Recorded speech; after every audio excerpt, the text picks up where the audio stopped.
Good day and welcome to Marketing Media Money on CNBC Africa. My name is Kiamo Musipile. On today's show, we take a deep dive into the world of marketing and advertising in the age of social media influencers. The marketing and advertising landscape has evolved with the introduction of social media influencers or digital content creators.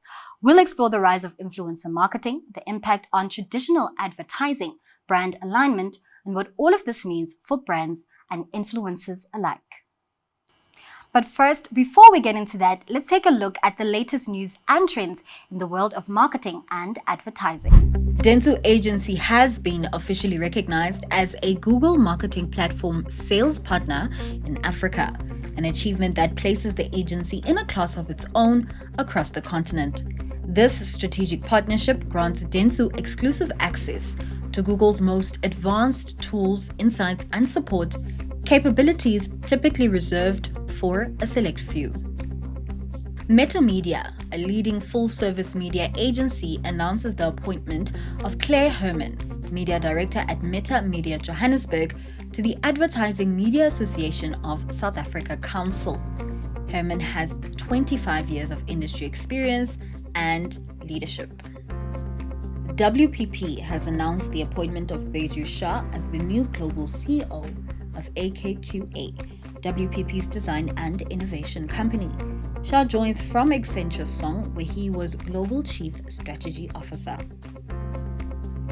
In news from West Africa, Pan African Towers, a Nigerian infrastructure provider serving Nine Mobile and SpectraNet, has appointed Echezana Osi as Chief Executive Officer.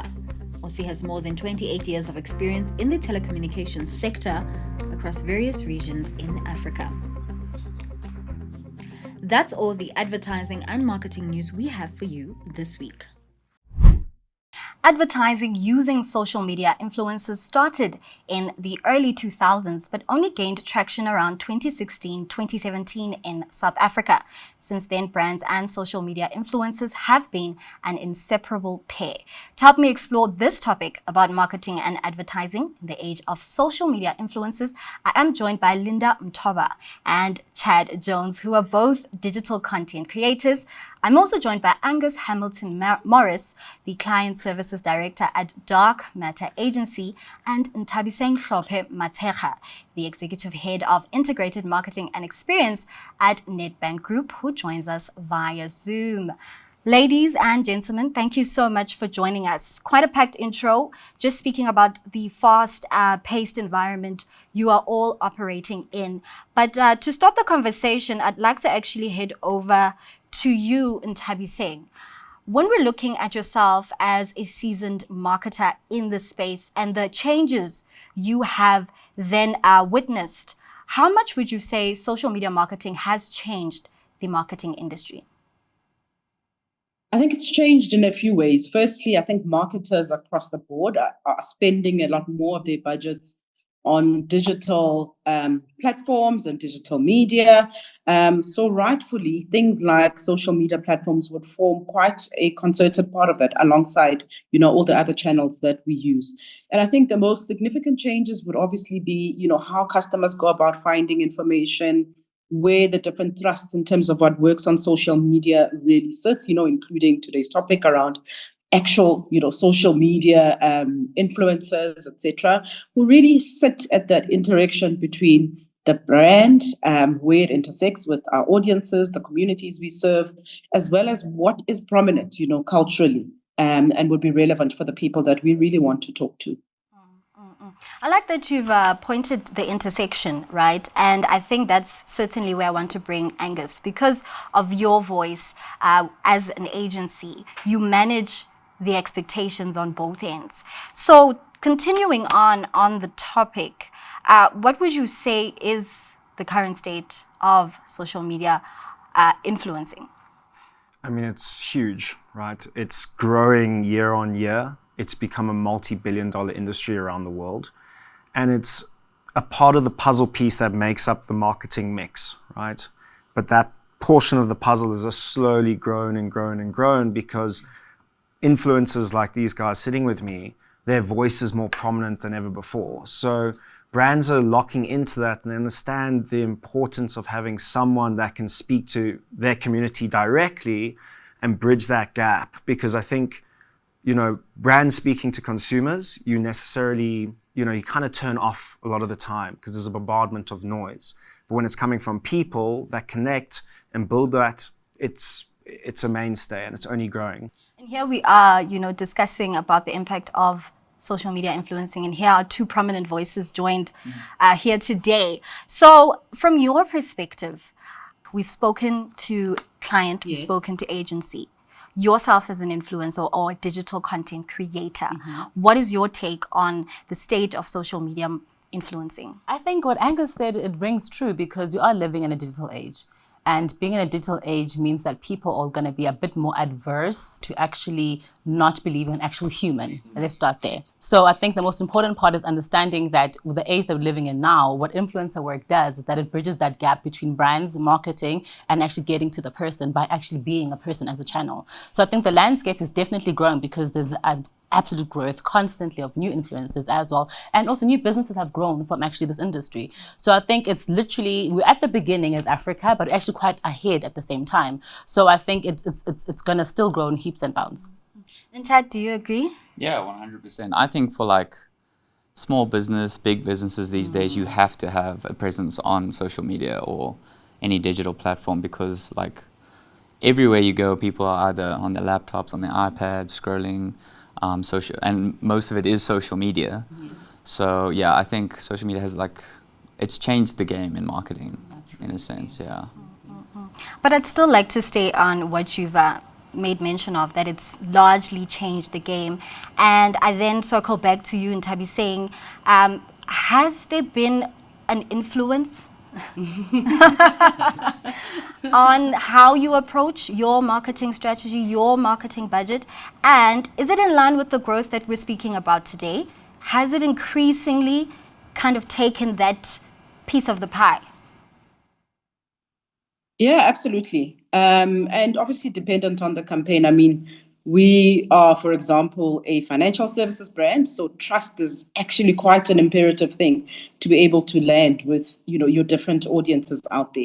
So finding people not just who have the fame and the numbers, but really can turn very complex topics around finances, credits, debts, into relatable subjects.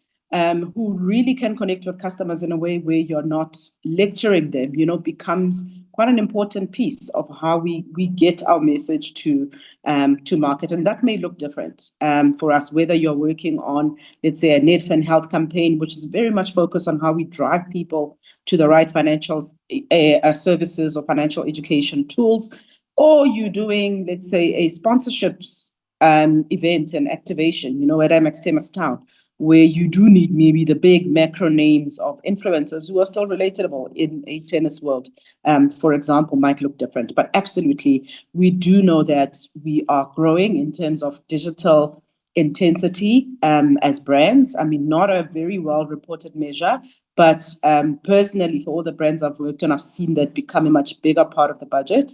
And certainly what we're spending, whether it's organically or paid, elements of the digital platforms and channels that we use, that influencer portion is definitely growing in its complexity, growing in terms of how you build trust and reputational risks, that it presents as well, but certainly growing as part of the mix as well. Yeah, you almost made mention to my question, which I want to stay on the topic of trust. You say there's quite a vigorous vetting process, right, where this influencer or this digital content creator is then a representative of your brand, a brand you've built and, obviously safeguard. So what is it that you're looking for when you approach a digital content creator? It would depend on the objectives of the particular campaign. If you're working on a brief, let's say for Nedbank Cup, and where you are going to be intersecting with multiple soccer players, for examples, and legends who are an important part of storytelling for Nedbank Cup, then you're looking for people who are relatable. You're not looking for somebody who's necessarily got, a perfect score in terms of what their financial lives look like. You're actually looking for somebody who's been able to have the kind of stories where they've learned, where they've made mistakes, where they've improved, where they've allowed the brand and everything that it has to offer to be able to, really intersect with their lives as well. But I actually want to reverse the question, because I can imagine trust is not a one-way street. No. You've built your platforms, you have your audience. Is that also a consideration in terms of the deals you're looking for, or when a brand approaches you? I'll begin with you, Linda. Yes, absolutely. And the one thing that I think that is very important in influencer work is that you must work with brands that align with who you are and what you stand for as a person. I think she made mention that she would work in terms of a soccer situation with people that actually are sports enthusiasts. So imagine putting me, I can learn from it, absolutely, but is it true to my audience is something that you also need to ask yourself. You need to always be true to audience that you work with. Like the message that you are pointing across, I know my demographic, I know my audience looks like. Is this something that resonates with them? There's something that they find interesting. There's something that actually they want to consume, or would they follow person X because that person X deals with that specifically? So I think it's really, really important that as an influencer and a person in the digital space is that you look as well the brands that you work with. Is it authentic to who you are as a person? Does it make sense to you as your brand? And it's a part of your growth. I think that's also very, very important, because some brands can take you from A to B and some can take you from B to minus A. And I think the conversation is always almost concentrated on the big brand and the risks they take on. But here you are actually highlighting the fact that it's a two-way street. Yeah. But with you, Chad, I know, your beginning, you were that guy who dances with his family on TikTok. And it's like branched out to like sort of like And a that's what lifestyle and that's what I want to actually, explore. You've managed to evolve, you've managed to diversify and not just be the guy who's dancing. For sure, yeah. So was that intentional, one? And do you almost have a certain voice or a certain story that you want to cement about yourself? So for sure, in the beginning, it was just a family thing, and then obviously when I chose the decision to, it was either my 9-to-5 job, or it came to a point where I had to choose between. So going all in on social media, I said I can't just be dancing. I have to start speaking now. People want to people, as much as they like to see my moves, they want to hear my voice. They want to hear how I sound like. So yeah, from that it jumped into kind of like a lifestyle, but also keeping that family aspect, because that is the core of my brand. So like, I'm not going to be modeling swimwear with my parents, or something like that, or something pretty pretentious to that is an opposite to my brand. So yeah, I think knowing your brand, as Linda says, is very important. In the beginning, I was a bit of like take everything type of guy. Like every brand that came my way, but that was strategic on my end because I wanted to show what I could do. And that also opened doors to brands without my family, like kind of like a solo that I could promote by myself. But now, there are certain brands that also want my family and everything, but yeah, you learn by trial and error, I guess. But you got to know at the end what your core values as a brand are, because the audience that you built from that are the most loyal ones. I actually still want to stay on, some of the things you've shared with us. You've mentioned that there was a trial and error in terms of the deals you'd accept, but you also really said a very heavy statement. You left your job, your full-time job, and here you are, you're full-time. So an important question for the average Joe like me, who still is doing their 9 to 5. We want to know, from your perspective, is social media or content creating lucrative, and is it stable? Yes. If you make it. Nothing comes without hard work. I can tell you that. Everyone that watches our socials, and they all see the nice side of things, but what goes into that is hard work. So leaving my full-time job, like I was a software engineer, so it was quite a demanding job as well. But I took it to myself to invest in myself, so improve the quality of my content, give my audience better. And then from that I grew and learned But yeah, there were also times where brands did take advantage of me, but like I said, We'll get trial into and that. error. This is your time to advocate for yourself. Linda, I want to circle back to you. I heard you also agreeing with Chad. Has that also been something you've seen? Yes, absolutely. I think when it comes to brand work, I think, as you said, if you make it is a good line, because in as much as everyone can try it and everyone can do it, and I recommend that everyone does it. Because to be honest, people share what they like every day anyway. You share the favorite restaurant that you went to, you'll share your meal. You share the nice dress that you bought, you take a picture. So everyone does influence the work. And I think when brands come in, it's trusting that voice, but now it's at a bigger audience, let me say. So circling back to what you said, I think it's very crucial to understand that it is a business. You need to treat it as a business. He said that earlier on that you see a lot of nice pictures and the content being out, but there's a lot of work that goes in the back of that. You have to be able to understand your business acumen. If you don't have that, hire people to help you. And if you're at the beginning of that, the internet is your friend. You can literally learn everything online. It's very possible. At the beginning, it's a one-man show. You're the editor, you're the shooter, you're the person who is doing the lighting, you're doing the editing work yourself, you're shooting the content, you're strategizing, you are coming up with the content pieces, the content ideas for brands. So everything is in-house. But as you grow, you're able to outsource that. But it's also important to understand that the growth comes at a steady pace. Be true to yourself. I think I like what he said earlier, Chad, is that he took a lot of different work because you're still building his brand. But once you come to a point in time, you need to be able to understand what works for you and what doesn't work for you. And experience is a great teacher. Yeah, wow. We've just had like a very deep dive into your world and some of the considerations the both of you have. But Angus, this is where I want to then, I want to know from your perspective. I mean, Nthabiseng has just walked us through some of the considerations brand has, but you in the middle between these two competing interests, and one, the obvious passion and investment that content creators have put into their work. When you sit and make decisions, how do you know when one influencer is a fit, and how do you justify that to brand?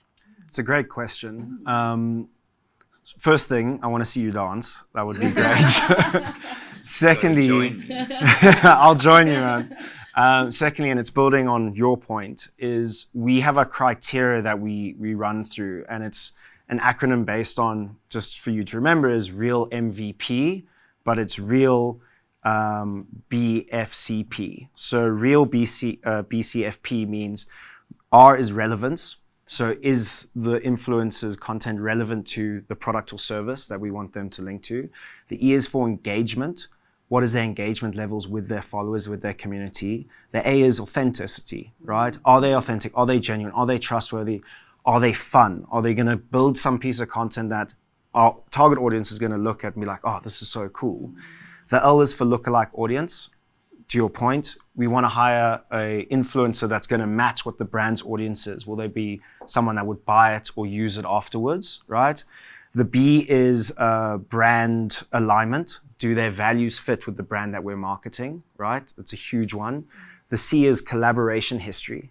So you don't want to just work with someone that's just done a whole bunch of different brands because they're not linked to anything. Also, have they worked with a competitor? Because if so, then that's kind of like a no-no, and there's probably a clause from the existing contract. And then the F is followers. So obviously we know that it's a tiered approach. The more followers, the higher it's going to be. You go from nano to micro to mid to macro. And the last one is P, which directly links to the followers, is the price.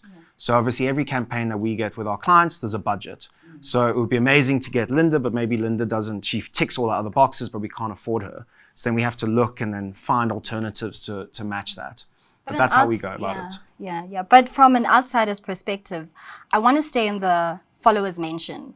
There has been almost contradicting statements that just because a creator has a huge platform doesn't mean that will translate into engagement, does not mean that that will truly resonate with their audience.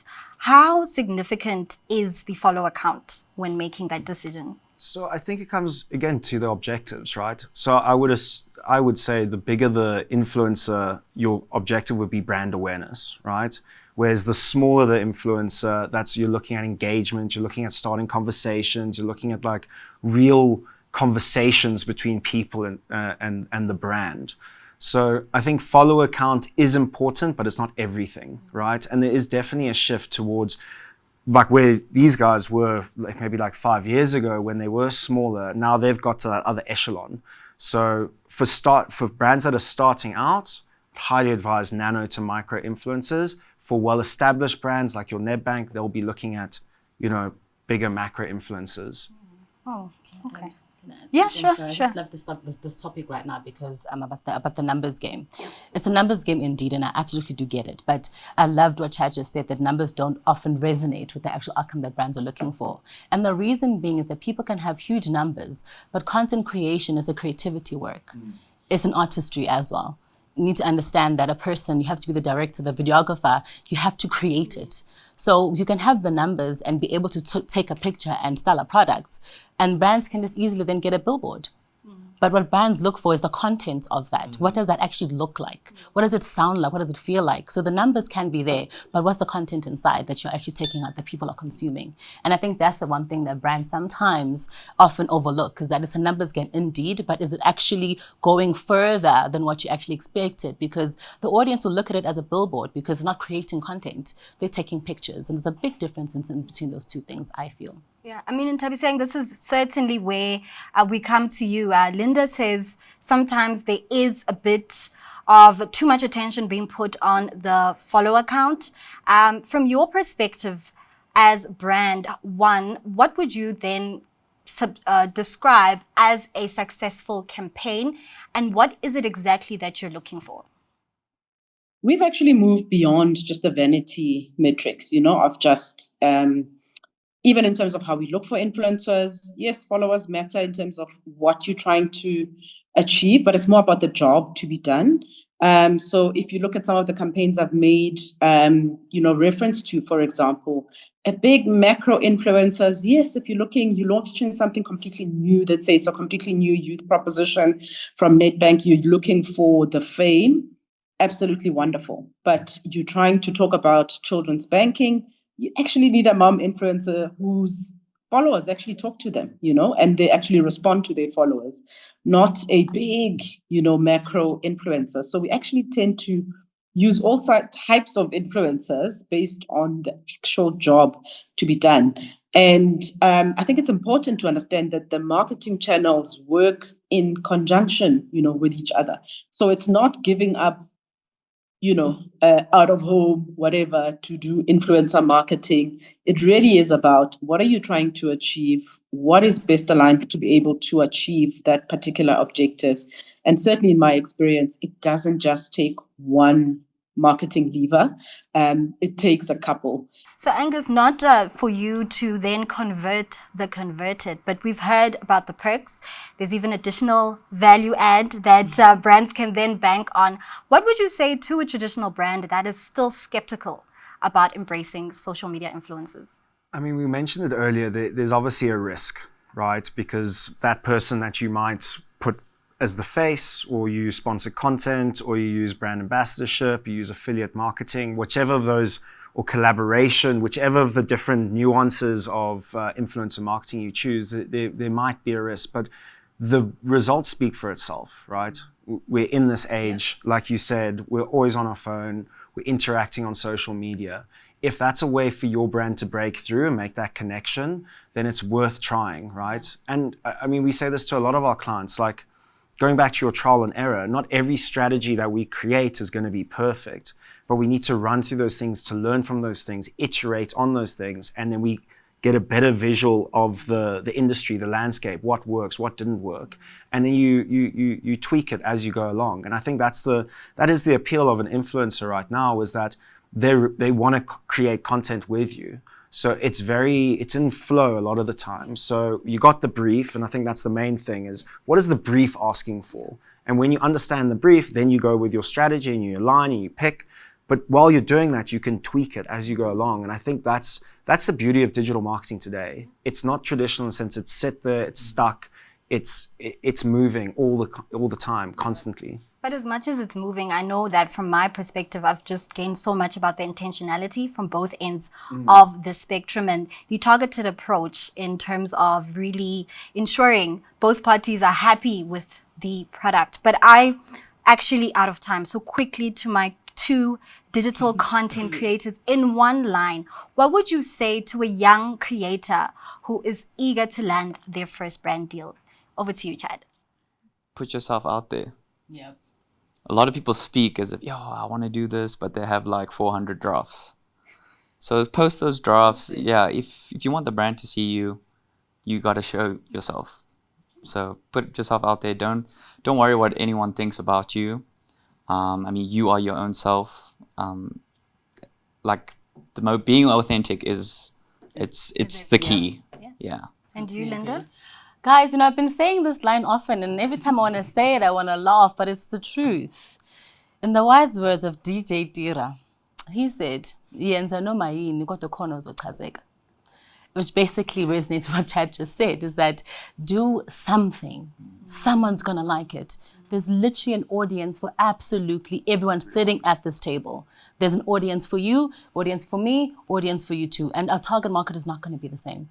So I think the most important part is to exactly what you said. Dr. Seuss said, there's no one more hero than you. And that's your superpower. And I think that still resonates. I'm a mom, so yeah, always kind of add a little thing there. So I think that's the most important part, is to actually just be true to yourself and to just do it, man. Just start. I think to start scared, start anxious, but just start. And if you don't start today, you're going to delay yourself by another day. So do it as soon as possible. Yeah. We could go on and on and on, but unfortunately, that's all we have time for today. We've learned so much about the machine behind marketing and advertising using social media influencers, and I hope you have enjoyed the show. That's how we wrap up this episode of Marketing, Media and Money. I'd like to thank my guests. Joining me, Linda Mtoba and Chad joins our two digital content creators. Angus Hamilton Morris, Client Services Director at Dark Matter Agency, and Ntabiseng Hlophe Matekha, the Executive Head of Integrated Marketing and Experience at Nedbank Group. From me, Gyama Mosipele, it's goodbye for now.